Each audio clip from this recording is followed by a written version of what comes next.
सभी संत महात्मा,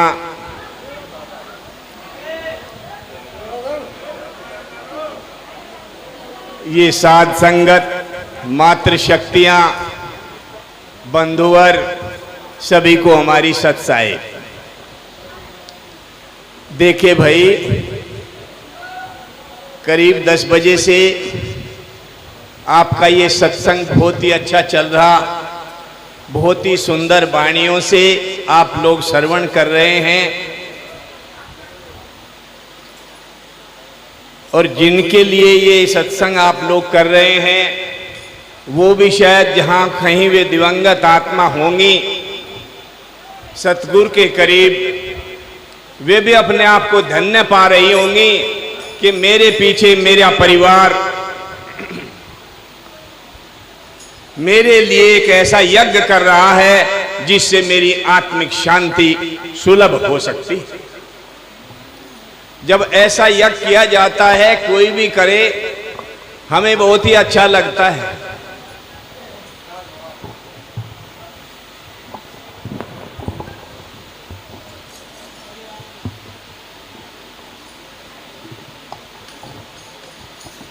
क्योंकि ये पितृयज्ञ है, अपने माता पिता के लिए, उसकी मुक्ति के लिए, उसकी आत्मिक शांति के लिए जो ऐसे यज्ञ किए जाते हैं, मैं उन बच्चों को बहुत धन्य मानता हूं कि वे अपने पिता के ऋण से उऋण हो रहे हैं। ये बहुत बड़ा उनके लिए एक सौभाग्य का दिन आता है, और हमारे लिए भी ये एक बहुत ही सुलभ सुंदर एक ऐसा दिन आया है कि उस कितनी भव्य आत्मा थी वे, जिसके लिए ये सारा समाज इकट्ठा हुआ। वे जीते जी तो इस धार्मिक कार्यक्रम में लगे ही रहे, लेकिन अपने जाने के बाद भी ये जन समूह इकट्ठा हुआ। वे बहुत ही धन्य आत्मा थी जो अपने मरने के बाद भी उस सतगुरु की याद में ऐसे यज्ञ का आयोजन हम लोग कर रहे हैं। बहुत ही अच्छा। हमें भी निमंत्रण मिला। हम पीछे अभी 6 तारीख में यहाँ सत्संग में आए थे, और श्री संजय जी ने हमें जो है यहाँ के लिए आने के लिए बोला। सतगुरु महाराज इस परिवार को सुख शांति दे, यथाशक्ति बनी रहे, और वो उनके जाने के बाद जो अक्षति हुई है उसको सहन शक्ति प्रदान करे, ताकि वो यथा स्थिति अपने परिवार को चला सके। तो देखिए कितना अच्छा सत्संग चला। संत महात्माओं की वाणियों से, महापुरुषों की वाणियों से हमें सीख मिल रही है कि हम अपने जीवन में ऐसे कर्म करते रहें। वहां का तो मुझे पता नहीं कि स्वर्ग में क्या क्या मिलेगा,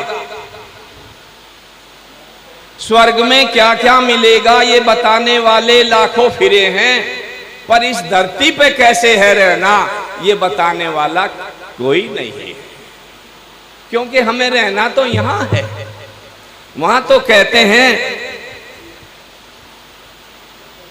कि वहां अच्छे कर्म करोगे, भगवान का भजन करोगे, पालथी मार के बैठोगे,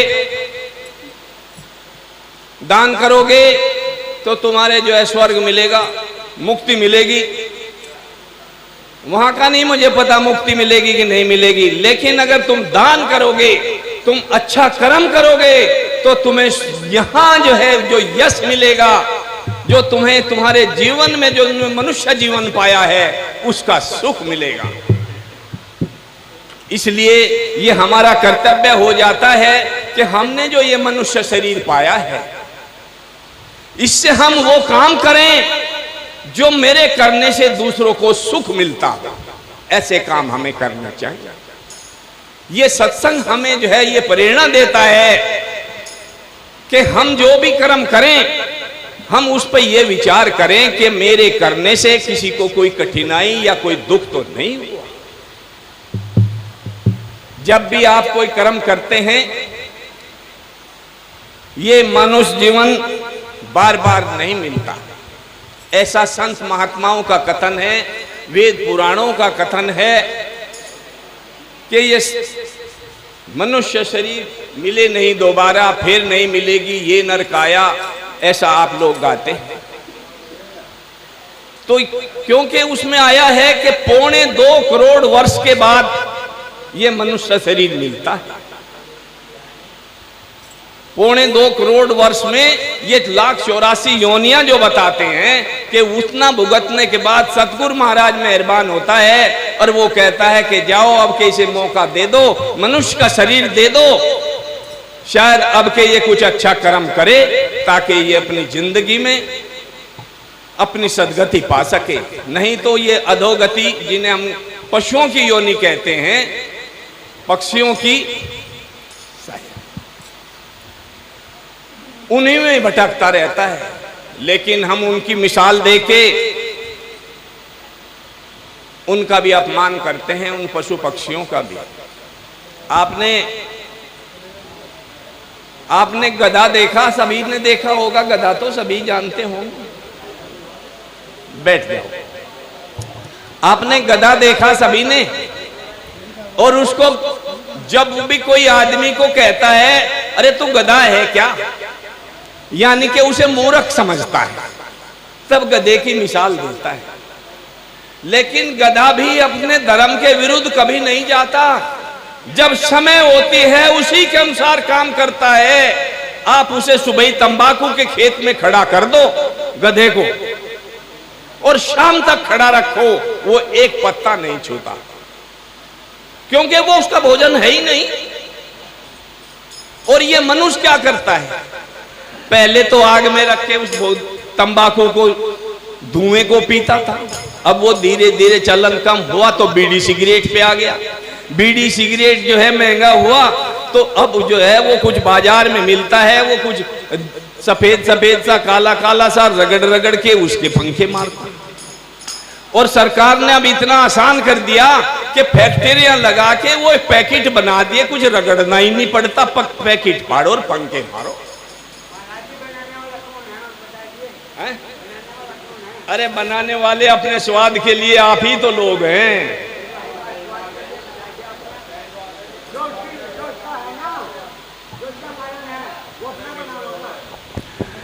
तो देखिए, अरे जब कारण अपने को ये पता कि ये जहर है तो आप क्यों खाते हैं।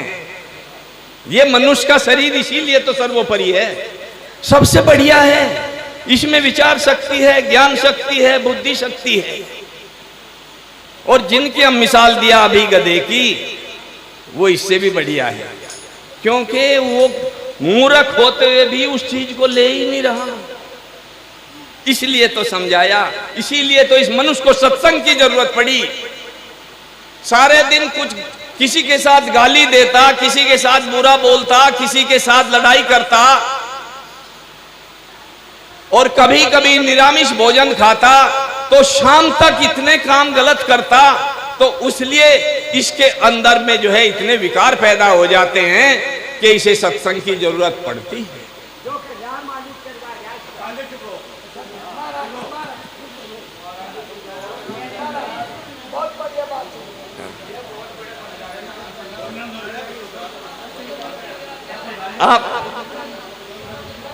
आप थोड़ा शांत रहिए, आपके मालिक से भी हम मिल के जाएंगे। तो देखिए, ये इसीलिए इसे सत्संग की जरूरत पड़ी। आप अपने घर में कितनी बार झाड़ू लगाते हैं? जितनी बार भी झाड़ू लगाई उतनी बार कुछ न कुछ कूड़ा निकला, चाहे थोड़ा निकला। इसी तरह कौन डालने आया था भाई? अभी 10 मिनट पहले आपने झाड़ू लगाई, फिर लगाई तो फिर भी कूड़ा निकला। कौन डालने आया? तो कोई नहीं आया। इसी तरह इस मनुष्य के मन पे जो विकार पैदा हो जाता है, कुछ खाने से, कुछ बोलने से, उसको धोने के लिए इस सत्संग ने, संत महापुरुषों के वचनों की जरूरत पड़ी इसे। इसीलिए जब भी कभी मौका मिले, और अब तो इतने सत्संग हो रहे हैं, रोज एक दिन में शुरू हो गए हैं, कई कई सत्संग हो गए, तो आप लोग जो हैं सत्संग में जाया कीजिए। भले ही आप जो है सुनना नहीं चाहते, वहां जाइए। अरे सत्संग के हिसाब से अच्छा भोजन मिलेगा, शुद्ध भोजन मिलेगा। और आपको जो है, अगर आप वहां बैठेंगे तो आपके कानों में अमृत भरे वचन जाएंगे, संत महापुरुषों के वचन जाएंगे आपके कानों में, जिससे आपका जीवन आज नहीं तो कल जरूर बदलेगा। अरे आना है तो आ रहा में कुछ फेर नहीं है, आना है तो आ रहा में कुछ फेर नहीं है। अरे भगवान के घर में देर है, अंधेर नहीं है। आज नहीं तो कल आपके मन में उस बात पे विचार आएगा कि जो मैं कर रहा हूं कहीं वो गलत तो नहीं है, गलत तो नहीं है। मैं कोई आपसे अलग हटके नहीं हूं कि मैं कोई नई दुनिया का आदमी हूं। अरे मैं आप में के तो रहने वाला हूं, आप ही के कारण ये जिंदगी चलती है मेरे प्यारों, आपकी दी हुई है ये जिंदगी। तुम्हें पाके हमने ये जहान पा लिया है, तुम्हें पाके हमने ये जहान पा लिया है। अरे जमी ही जमी नहीं, मैं तो आसमान पा लिया है। मेरे प्यारों, तुम्हारी दी हुई जिंदगी है ये, इस बेकार को भी कारवान बना दिया आप लोगों ने, इस बेकार को भी कारवान बना दिया। इसलिए मेरे प्यारों, सत्संग में जाया करिए। और आजकल जैसे कोई माई पूज रहा, आज हम एक गांव में थे तो हमें वे दिल्ली से आए अपने परिवार को लेके गांव में, कहने लगे जी मुझे एक आदमी ने आके कहा महाराज जी आपका नौता है वहां, आपको तो बुलाया होगा। मैं कहा भाई मुझे तो पता नहीं, बुलाया नहीं। बोला जी आज तो वहां तैयारी हो रही है। और वो पढ़े लिखे आदमी, एक उनमें एमडी डॉक्टर, और उन्होंने 2 सूर के बच्चे मार के उनका जो है आज वे भक्षण कर रहे हैं। कैसे पढ़े लिखे हैं, अरे वे कैसे पढ़े लिखे हैं जो बच्चों को मार के, दूसरे जीवों को सता के अपने परिवार का भला मांगते हैं। इसीलिए तो माई पूज रहे हैं कि वो माई हमारे परिवार को सुख दे। लेकिन जब हम उस बच्चे को मार के उसके प्राणों को हत्ते हैं तो हमें कैसे सुख मिल सकता है। मेरे प्यारों, 2-3 जगह इस तरह की हैं, गुड़गांवा है, सीकरी है, जहां ऐसे काम किए जाते हैं। उन माताओं पे लोग वहीं जाके करते हैं और उस पत्थर को मां कहते हैं। कोई लोग लेट लेट के जाता है, कोई बैठ बैठ के जाता है और बोलता है जय माता की, जय माता की, जय माता की। और वो इतना चिल्लावे, जिसके माता पिता घर में बैठे मक्खी मारा लग रहे, वो सबसे ज्यादा चिल्लावे। अपने माता पिता की सुध नहीं लेता है, उनकी कभी किसी ने परवाह नहीं की है। वो मां मक्खी मार रही जिसने अरे मांस में से मांस दिया था, आंख की रोशनी दी थी, ये इतना बड़ा पिंड खड़ा किया था, उसको भूल गया उसे। ए मां तेरी सूरत से अलग भगवान की सूरत क्या होगी। उस पत्थर को भगवान कहता है जो बोले ना चाले।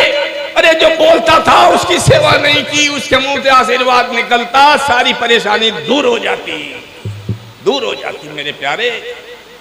ए मां तेरी सूरत से अलग भगवान की सूरत क्या होगी।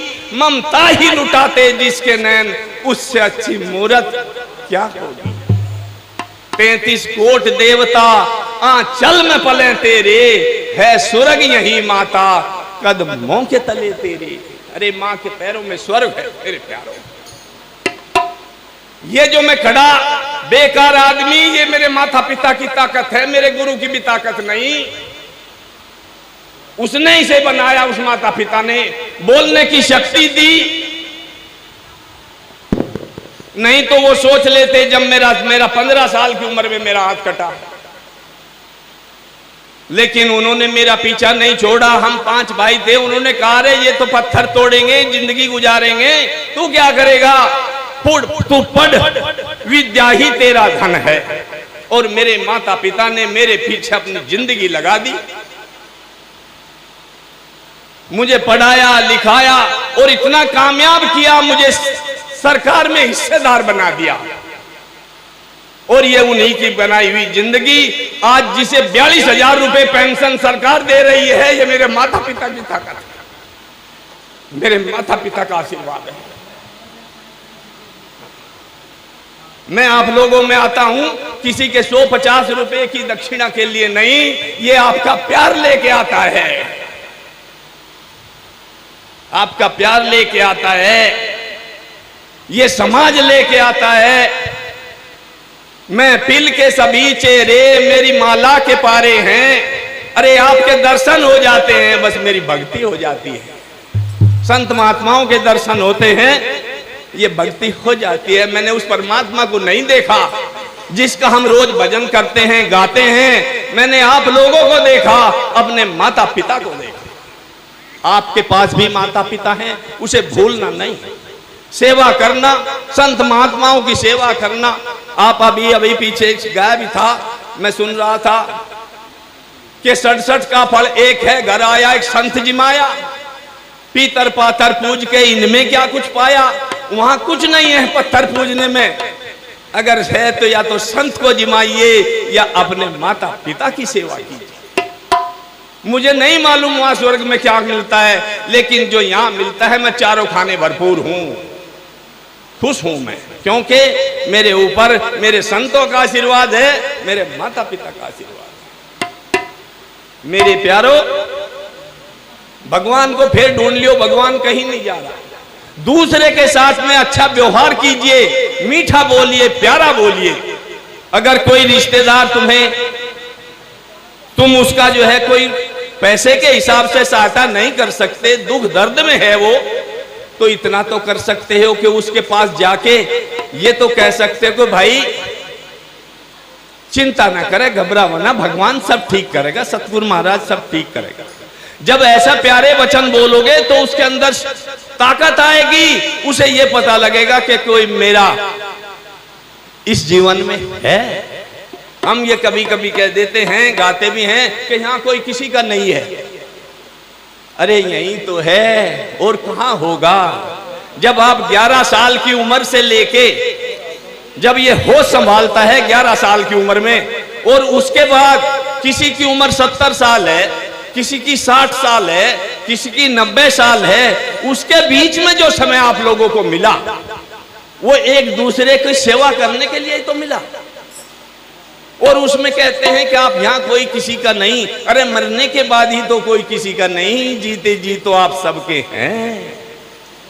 इसीलिए आप मिलकर रहिए, प्यार से रहिए, एक दूसरे के संपर्क में रह के एक दूसरे की सेवा कीजिए। मानव मात्र की सेवा करना ही आदमी का धर्म है। आप कभी कभी आपने सुना होगा, वे जो लोग हैं जिन्हें हम पारखी लोग कहते हैं, वे कभी कहते हैं कि सबका जनैया पारखी पारक स्वरूप तू। वो पारक स्वरूप इसलिए है, ये सबका जनैया तो है पर रचैया नहीं है, बनाने वाला नहीं है। ये उस रची रचाई का फायदा उठाने वाला है। हाँ, एक चीज को ये रचता है, लाखों मन लोहा आसमान में उड़ा फिरता है, हवाई जहाज किसने बनाया? आदमी ने बनाया, उसकी बुद्धि ने बनाया। ये बल्ब बनाया, ये माइक बनाया, इस आवाज को अब सब तक पहुंचाने के लिए इस मनुष्य की बुद्धि का कमाल है। यहां आदमी जो है वो सर्वोपरि है। इसीलिए इसको कहा है, ये रेल कितना बड़ा लोहा खिंचा फिरता है, आप लोगों को सुख दे मिलता है उससे। इसलिए ये वैज्ञानिक लोग होते हैं, अरे निस्वार्थ सेवा करके वो ऐसी सेवा करते हैं कि आजीवन कारक उसमें जितनी भी इतिहास लिखा जाएगा उनका नाम अमर हो जाता है। इसीलिए आप ऐसा करिए, अच्छे काम करिए। आजकल हम देख रहे हैं कि हमारे बच्चे कुछ ऐसे रास्ते पर चल पड़े हैं, पता नहीं ये माँ बाप की कमी है या हमारी कमी है या उन बच्चों की, कि उनमें नशे की आदत बढ़ती जा रही है। इसीलिए उसे दूर करने के लिए हमें ये खोजना चाहिए कि मैंने कुछ माँ बाप को भी देखा, पिताओं को देखा कि वे नशे का इस्तेमाल जब खुद करते हैं तो बच्चों को कैसे रोक पाएंगे। वो कैसे रोक पाएंगे जब अपने बच्चों को खुद ही ये कहते हैं कि जा तू ले आ, फिर तो शायद दुकान बंद हो जाएगी। और कई परिवारों में तो मैंने ऐसे देखा मेरे प्यारों कि वे बाप बेटे दोनों साथ मिलके ही पी रहे हैं, तो कौन से को रोकेगा भाई? कौन से को रोकेगा? और फिर हम दोष देते हैं उन बच्चों को कि ये गलत करते हैं। अपने आप को भाई रोकने की कोशिश करिए, अच्छे कामों में लगाइए। आप बहुत जो है इतने यज्ञ करते हैं, सबसे ज्यादा यज्ञ, सबसे ज्यादा भंडारे आप लोगों की जाति में हो रहे हैं, आप लोगों के समाज में हो रहे हैं। आप अपनी मेहनत की कमाई से कितना दान कर रहे हैं, लेकिन फिर भी ये जाति सबकी नजर में पिछड़ी हुई है, क्योंकि ये कुछ कर्म हमारे ही इस तरह के हैं कि हम अपने स्वार्थ में इतने डूब जाते हैं। हमें उन स्वार्थ का त्याग करके अपने बच्चों की तरफ ध्यान दीजिए। हम बाबा साहेब के बारे में कहते हैं, उन्होंने 3 सिद्धांत चलाए। शिक्षित बनो, संगठित रहो, संघर्ष करो। शिक्षा बहुत जरूरी है, पढ़िए, क्योंकि उससे आपकी बुद्धि की जागृति होगी, आपके अंदर एकता भाव पैदा होगा। और जब एकता भाव पैदा होगा तो तीसरा नंबर आता है कि संघर्ष करो। संघर्ष करने का मतलब लाठी डंडा चलाना नहीं है, लाठी डंडा चलाना नहीं है। संघर्ष का मतलब है अपने अधिकारों के प्रति जागृत हो जाना। जब हम पढ़ेंगे लिखेंगे तो हमें अपने अधिकारों का पता लगेगा। हम सरकार से मांग करेंगे, समाज से मांग करेंगे कि हम अपने अधिकारों का ज्ञान हो गया, ये चीज हमें चाहिए, ये हमें मिलनी चाहिए। तो मेरे प्यारों, उन चीजों की तरफ आपने आपको बढ़ाइए और अपने परिवार को भी बचाइए उस अधोगति से। वहां के बारे में तो इसलिए ये जीवन बहुत कीमती है मनुष्य का, आपका कीमती है। मनुष्य का तो ये सारी कायनात ही मनुष्य है, इसलिए इसकी कीमत मैंने समझी।